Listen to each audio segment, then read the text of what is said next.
Macro economics यानी कि समष्टि अर्थशास्त्र का लास्ट चैप्टर, जिस चैप्टर से भी एग्जाम में क्वेश्चन लगभग 6 से 7 नंबर तक के पूछे जाते हैं। इस चैप्टर के दो हिस्से हैं, एक हिस्सा है विदेशी विनिमय दर का, दूसरा हिस्सा है भुगतान संतुलन, और इन दोनों को मिला के बोला जाता है खुली अर्थव्यवस्था समष्टि अर्थशास्त्र। एनसीईआरटी के अकॉर्डिंग आज हम इसी चैप्टर के इंपॉर्टेंट क्वेश्चंस की बात करेंगे जो कि एग्जाम में रिपीट होते हैं। कौन कौन से क्वेश्चन है? हालांकि इस चैप्टर में क्वेश्चन फिक्स होते हैं कि ऐसे ही आते हैं, क्योंकि इसमें कुछ फिक्स टॉपिक है। तो उन कौन कौन से फिक्स टॉपिक है जिसके बारे में एग्जाम में पूछा जाता है, उन सब क्वेश्चंस की बात करेंगे एक एक करके। इसमें पहला क्वेश्चन है सिंपल सा क्वेश्चन, और ये क्वेश्चन अक्सर आता है और बहुत ज्यादा इंपॉर्टेंट है। सबसे ज्यादा इंपॉर्टेंट ये वाला क्वेश्चन है, और एक क्वेश्चन जो लास्ट में सबसे ज्यादा इंपॉर्टेंट। तो विदेशी विनिमय दर किसे कहते हैं, विदेशी विनिमय दर का निर्धारण कैसे होता है? सबसे पहला तो आपको लिखना है विदेशी विनिमय दर किसे कहते हैं। विदेशी विनिमय दर, ठीक है, इसका अर्थ लिखेंगे। अर्थ क्या है? ये वह दर होता है जिस दर पर देश की घरेलू मुद्रा को विदेशी मुद्रा के साथ क्या किया जाता है?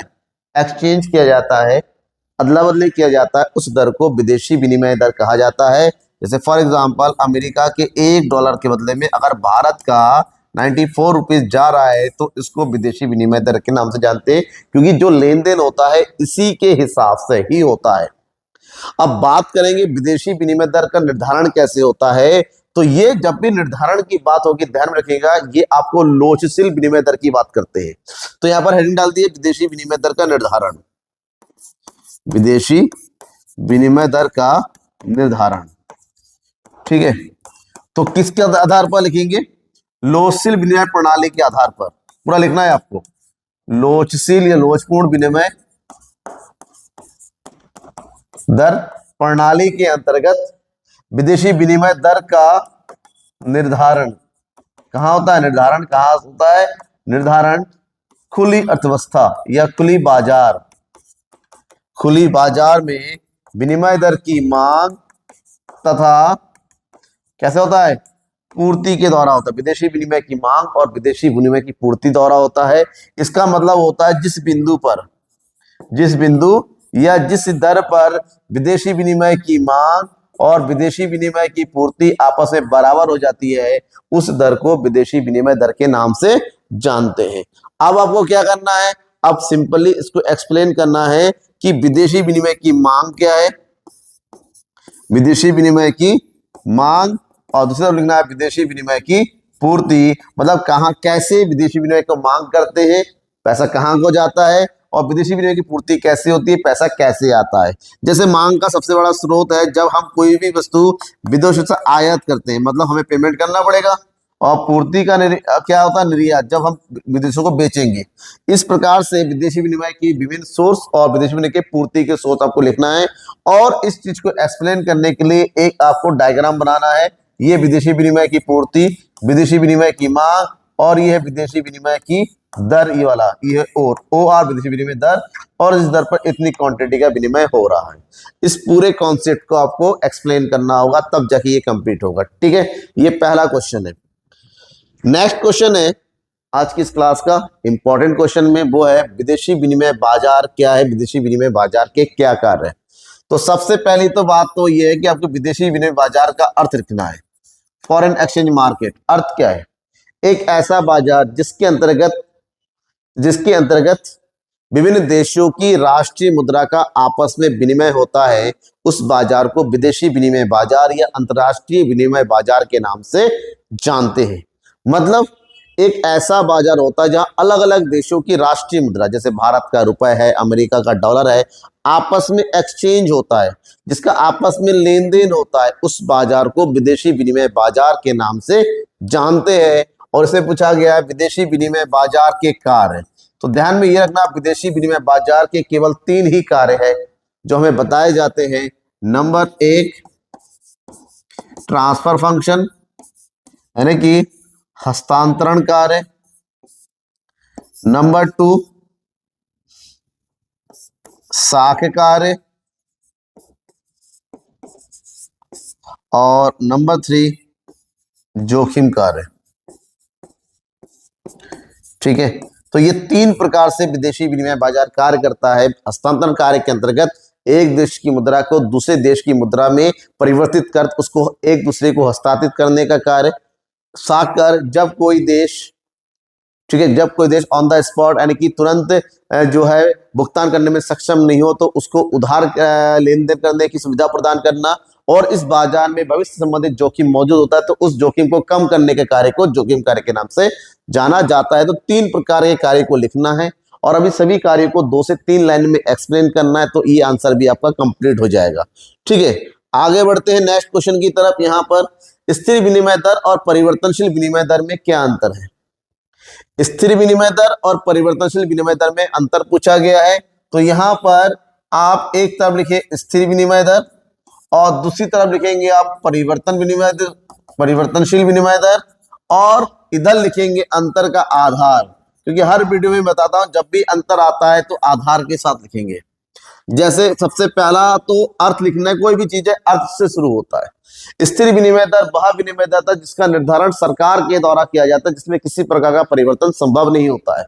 परिवर्तनशील वह विनिमय दर होता है जिसका निर्धारण खुले बाजार के में मांग और पूर्ति के द्वारा होता है। इसके बाद यहां पर अर्थ लिख दिया पहला। दूसरा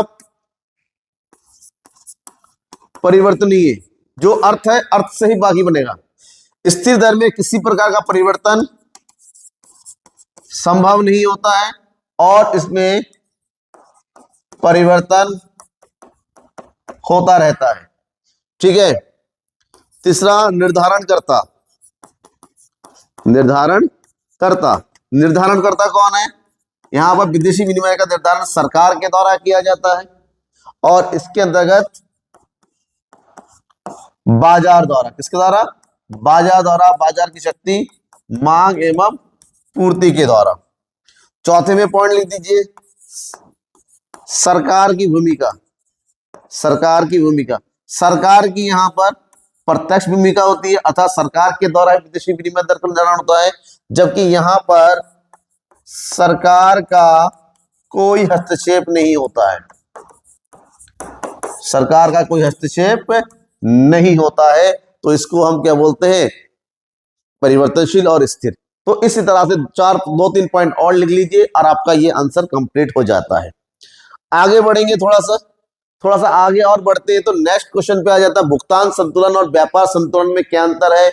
और ये क्वेश्चन भी मोस्ट रिपीटेड की कैटेगरी में आता है, जहां पर आपसे पूछा जाता है भुगतान संतुलन, और यहां पर भी अंतर जब लिखेंगे, पहला हो गया भुगतान संतुलन और दूसरी तरफ लिखिए व्यापार संतुलन, और यहां पर लिख देंगे आप अंतर का आधार।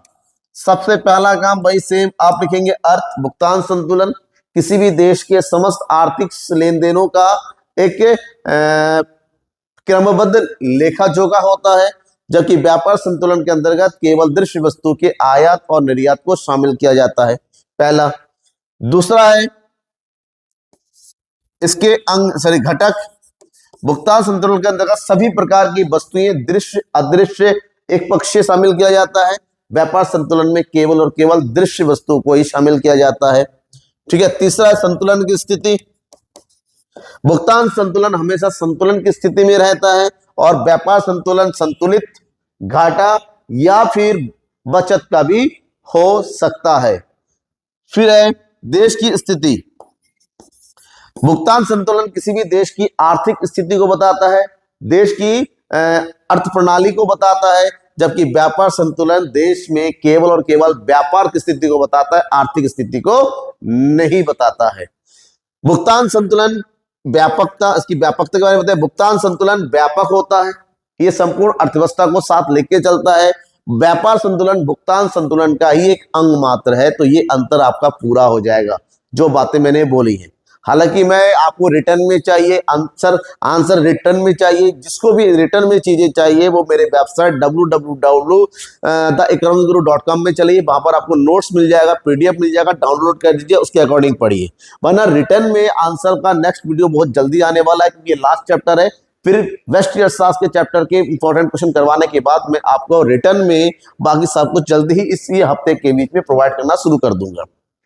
नेक्स्ट क्वेश्चन है, भुगतान संतुलन किसे कहते हैं? भुगतान संतुलन के प्रमुख घटकों की व्याख्या कीजिए।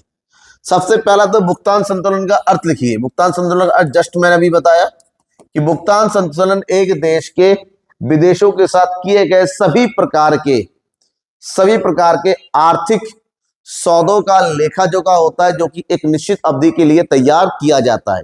भुगतान संतुलन के अंतर्गत सभी प्रकार की मदों यानी कि दृश्य मदों, अदृश्य मदों और एक पक्षीय पूंजीगत हस्तांतरण को शामिल किया जाता है। ये एक देश की समस्त प्रकार के आर्थिक सौदों का लेखा जोखा होता है।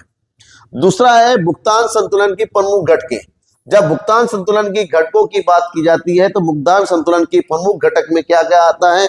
भुगतान संतुलन के घटकें, नंबर 1, इसके अंतर्गत सभी प्रकार की दृश्य वस्तुओं को शामिल किया जाता है। नंबर 2, इसके अंतर्गत सभी प्रकार की अदृश्य वस्तुओं को शामिल किया जाता है। नंबर 3, इसके अंतर्गत सभी पूंजीगत अंतरण को शामिल किया जाता है। और नंबर 4, इसमें सभी प्रकार के एक पक्षीय हस्तांतरण को भी शामिल किया जाता है।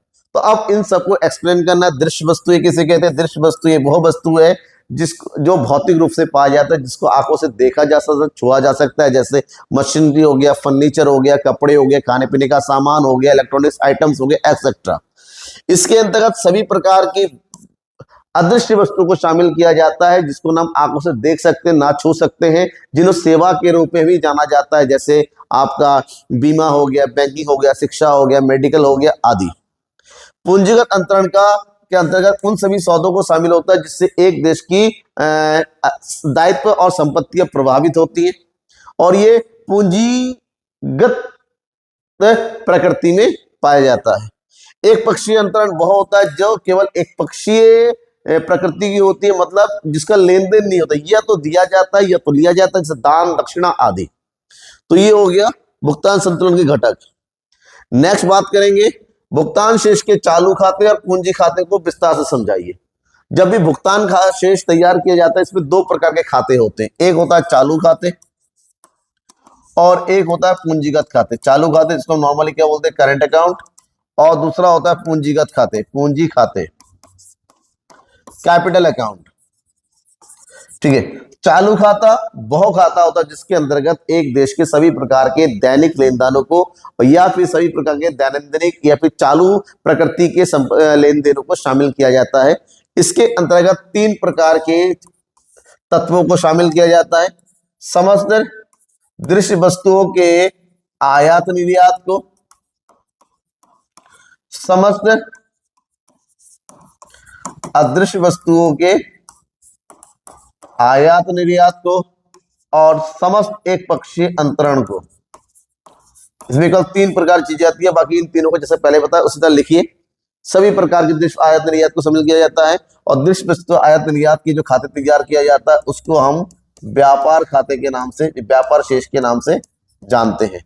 पूंजीगत खाते वह खाते होते हैं जिसके अंतर्गत सभी प्रकार के पूंजीगत मदों को शामिल किया जाता है, जो एक देश की संपत्तियों एवं दायित्वों को प्रभावित करती हैं। इसके अंतर्गत जो प्रमुख मदें शामिल होती है, जिसमें निवेश आ जाता है, सभी प्रकार के ऋण शामिल किया जाता है।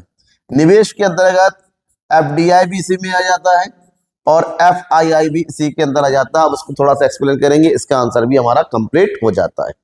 ओके, एक क्वेश्चन और है इससे रिलेटेड, वो है यहाँ पर कि स्वर्णमान विनिमय दर प्रणाली द्वारा विदेशी विनिमय दर का निर्धारण कैसे होता है, उदाहरण से स्पष्ट कीजिए। देखिए, स्वर्णमान विदेशी विनिमय दर प्रणाली एक प्रकार का स्थिर विनिमय दर प्रणाली है, स्थिर विनिमय दर प्रणाली है। ठीक है, इसका अर्थ में लिखेंगे ये एक प्रकार का स्थिर विनिमय दर प्रणाली है जिसके अंतर्गत 2 देशों में सोने के मूल्य के आधार पर विदेशी विनिमय दर का निर्धारण होता था मतलब क्योंकि ये पुराना है, अब ये प्रचलन में नहीं है। ठीक है, तो जब हम विदेशी विनिमय दर की बात करें, निर्धारण कैसे होता है समझ में आ गया सोने की। अब उदाहरण के साथ बताइए, उदाहरण स्वरूप जैसे फॉर एग्जांपल 10 ग्राम स्वर्ण का मूल्य हम बात करेंगे भारत में और अमेरिका में। उदाहरण दे रहे हैं अमेरिका में, क्योंकि उदाहरण से है भारत में 10 ग्राम सोने का मूल्य जो है लगभग आपका क्या 81,000 रुपए के आसपास। अब तो ज्यादा हो गया, क्या है अब तो बहुत ज्यादा हो गया। हम बात करते हैं कितना, 1,30,35,000 के आसपास है। ठीक है, तो यहाँ पर अगर हम बात करेंगे 1,00,000 मानते हैं 30,000 है, 34,000 है, मान लो 1,44,000 है। ठीक है, 1,44,000 रुपए भारत में है। और थोड़ा सा इजी एग्जांपल लेते हैं, छोड़िए यहाँ पर लेते हैं, हम मान लेते हैं 81,000 रुपए भारत में है एक 10 ग्राम सोने का कीमत, और अमेरिका में है $900। तो 10 ग्राम सोने का मूल्य दो देशों में। अब इस प्रकार इन दोनों के बीच का क्या निकाला जाता है, अनुपात निकाला जाता है। जब अनुपात कैलकुलेट करेंगे तो ये हो जाएगा 81/9, तो ये हो जाएगा 9 एकम 9, सॉरी 810, 9 9 81 090। इसका मतलब होता है विनिमय दर का निर्धारण होगा $1 बराबर 90 रुपए। ये विदेशी विनिमय दर का निर्धारण करने का तरीका स्वर्णमाल प्रणाली के अंतर्गत, कि दो देशों में सोने का मूल्य कैसा है उसी आधार पर इसका निर्धारण होता था। ठीक है, तो ये कुछ क्वेश्चंस है इस चैप्टर से सबसे ज्यादा रिपीट हुई है एग्जाम में, तो आपको इन क्वेश्चन पे फोकस ज्यादा करना है ताकि आपका एग्जाम अच्छा हो। ठीक है, समष्टि अर्थशास्त्र के सभी इंपॉर्टेंट क्वेश्चन मैंने बता दिया। एक वीडियो और आएगा कम्माली समष्टि अर्थशास्त्र में कौन कौन से क्वेश्चन आपको बेसिकली पढ़ने चाहिए। ठीक है, वो मिलेगा आपको नेक्स्ट क्लास में। तब तक के लिए thank you bye. Doubt note करके रखिए, कमेंट करके पूछिए ताकि नेक्स्ट वीडियो में मैं आपको बता सकूं।